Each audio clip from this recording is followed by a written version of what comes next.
I am Ernie Pyle. I was there as a correspondent, not as a soldier, and that difference mattered every hour I spent on the Anzio beachhead. On the night of January 21st, 1944, I crossed the Tyrrhenian Sea with the invasion fleet, bound for the Italian coast. The operation had a clean, almost hopeful name, Operation Shingle. But there was nothing clean about the sea that night. The water slapped against the hulls of the landing craft, black and cold, and the decks were crowded with men who had already fought their way up Italy from Salerno and Naples. They were veterans of mountains and mud, of German rearguards and winter rain. Now they were going in again. The plan, as briefed by General John P. Lucas of the U.S. 6th Corps, was simple on paper. Land behind the German Gustav Line, cut Highway 6 near Valmontone, and force Field Marshal Albert Kesselring to pull his armies back from Monte Cassino. We were supposed to move fast.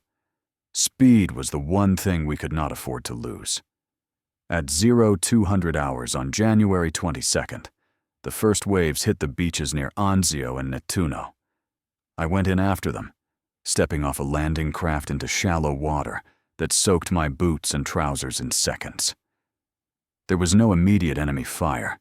That was the first unsettling thing. War teaches you that silence is rarely a gift. The beaches filled with men of the U.S. 3rd Infantry Division and the British 1st Infantry Division.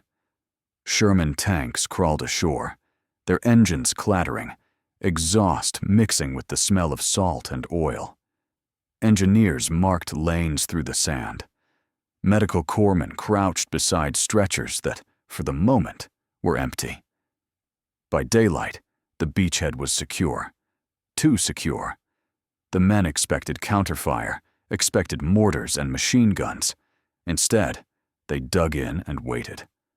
I walked inland with infantrymen carrying M1 Garands, their packs heavy, faces gray with fatigue. We passed Italian farmhouses abandoned in a hurry, doors hanging open, chickens wandering through courtyards. The war had arrived quietly, and that made it worse. The Germans reacted with speed we had underestimated. Kesselring shifted units south with ruthless efficiency. Elements of the 14th Army began to converge on us. Panzer grenadiers, artillery, experienced troops who knew how to bleed an enemy slowly. By January 24th, German artillery had found the range. The first shells came in with a shriek that ended in blunt violence. Earth jumped. Shrapnel hissed through olive groves. Men learned the sound of Nebelwerfer rockets, a rising moan that set teeth on edge before the explosions ripped the air apart. I took shelter in a shallow slit trench with a group of infantrymen from the 45th Infantry Division. They had been in Sicily and Salerno, and now here. One of them, no older than 20, kept rubbing mud between his fingers, as if to remind himself he was still alive. Nobody spoke much. The noise filled all the spaces words usually occupy. The beachhead shrank under pressure. German counterattacks probed day and night. Tanks, Panzer IVs, and self-propelled guns fired from concealed positions. Our Shermans answered, their guns flashing, but the ground was flat and exposed. There were no hills to hide behind, no villages sturdy enough to stop heavy shells. Everything was visible to German observers. I saw medics working in conditions that defy easy description. They moved through shellfire with Red Cross armbands darkened by mud and blood, dragging men out of open fields where there was no cover. The wounded lay on ponchos and stretchers, faces pale, eyes wide, waiting for evacuation that sometimes took hours. The smell was a mix of cordite, wet earth, and something sweet and sickening that clung to the air.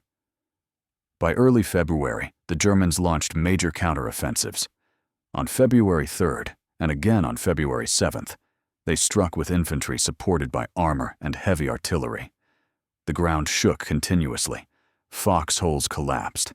Telephone lines were cut as soon as they were laid. Orders came late or not at all. I remember February 16th most clearly. That day, German forces attacked with what felt like everything they had. The barrage began before dawn. It was not a sharp bombardment, but a sustained crushing. Shells landing so close together that the explosions blended into one long roar. Men pressed themselves into the ground, helmets pulled down, hands over ears, waiting for it to end. It didn't end quickly. When the infantry came, they came through smoke and dust, gray figures moving low. Machine guns opened up, MG-42s chattering at a speed that sounded unreal, tearing into anything that moved. Our men fired back, Garens cracking, bars hammering, the recoil bruising shoulders already sore from weeks of fighting. I crawled with them, not because I was brave, but because standing up was impossible. The ground was torn apart, crater overlapping crater. I saw a tank hit by an anti-tank gun, the round punching through the hull. Flames burst out, followed by thick black smoke. The crew did not emerge. The attack was stopped, but at a cost that left the units hollowed out.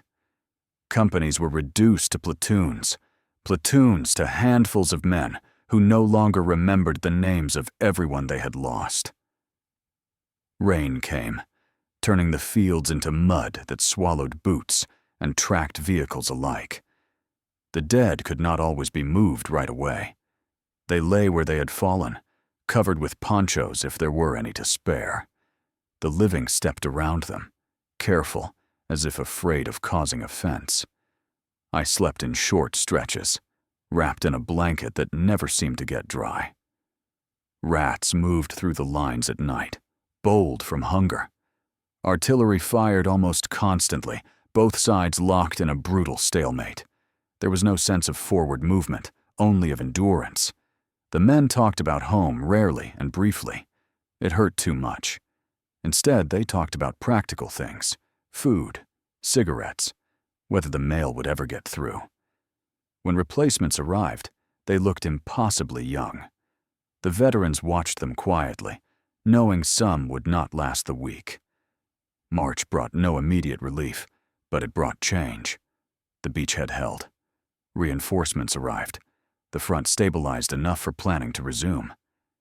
In May, the larger Allied offensive broke the Gustav Line at last. German forces began to withdraw. On May 23rd, the breakout from Anzio finally came. I was there when the men stood up and started forward, almost disbelieving. Tanks rolled ahead, infantry following, moving past ground they had stared at for months from foxholes. The advance was cautious at first, then faster. The Germans fell back, fighting delaying actions, but the paralysis was broken. When Rome fell on June 4th, 1944, the news reached the men with less celebration than one might expect. They were too tired, too worn down. Victory, when it came, felt muted.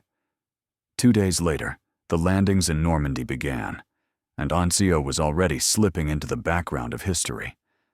But I carry it with me. I remember the faces of men in trenches filled with water, the way their hands shook when the shelling stopped, the quiet competence of medics working under fire, the endless waiting under a sky that never seemed empty of danger. Anzio was not a story of sweeping maneuvers or dramatic breakthroughs. It was a story of survival under pressure, of decisions made slowly and paid for immediately. It was a place where the war stripped itself down to mud, noise, fear, and endurance. I did not fire a weapon there.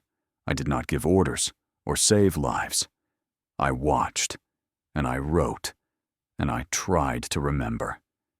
Because if there is any meaning in those months on that narrow strip of Italian coast, it lies not in maps or communiques, but in the lived experience of the men who stayed when there was nowhere to go and nothing to do but hold on.